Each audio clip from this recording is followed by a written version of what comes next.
ભાઈ આજે એવું સેમ્પલ હાઉસમાં વિડીયો શૂટ કરવા માટે આવ્યો છું, બરાબર.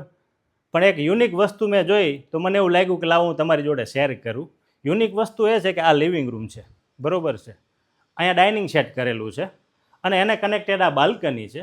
પણ બાલ્કનીમાં યુનિક શું છે વસ્તુ ખબર છે? હવે બાલ્કની તમારે આખી યુઝ કરવી હોય ને તો આ સેમ્પલ હાઉસની અંદર મેં એક યુનિક વસ્તુ જોઈ. આ એક ઓપન થાય છે, પછી અહીંથી તમે આ ઓપન કરી શકો છો.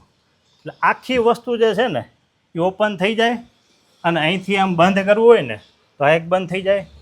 આ આખી વસ્તુ આવી રીતે તમે કરી શકો છો. તો આખી બાલ્કની જે છે ને એ ઓપન રહે, એટલે હવા ઉજાસ પૂરતી તમને મળે, એર વેન્ટિલેશન પરફેક્ટ મળે. તડકો પણ તમારે જોતો હોય તો આવી રીતના તમે ઓપન કરી શકો. હજી અહીંથી પૂરું નથી થતું હો બોસ. હવે આ જો એકવાર આ બીજું છે, અહીંથી આ ઓપન થયું. બીજું હું અહીંથી તમને ઓપન કરીને બતાવું. આ જોઈ લો. આ બાલ્કનીનો પૂરેપૂરો ઉપયોગ તમે આવી રીતે કરી શકો છો. સ્લાઇડર ફૂલ હતા તો તમે ક્યાંક પોતાના સપનાનું ઘર અથવા બંગલો ક્યાંક બુક કરાવ્યો હોય તો આ આઈડિયા મને એવું લાગ્યું કે લાવો તમારી જોડે હું શેર કરું. તો એક યુનિક હતું, જેથી કરી છે ને આખી બાલ્કની ઓપન રહે અને અહીંયા હિંચકા નાખીને તમે ઝૂલતા હોય ને તો આખો વ્યૂ છે ને બહુ જોરદાર આવે.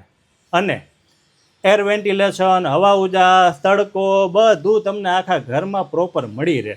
તો આ એક યુનિક આઈડિયા હતો, તમને શેર કર્યો. તમને કેવો લાગ્યો એ જરૂરથી કોમેન્ટ કરીને જણાવજો. જય હિન્દ.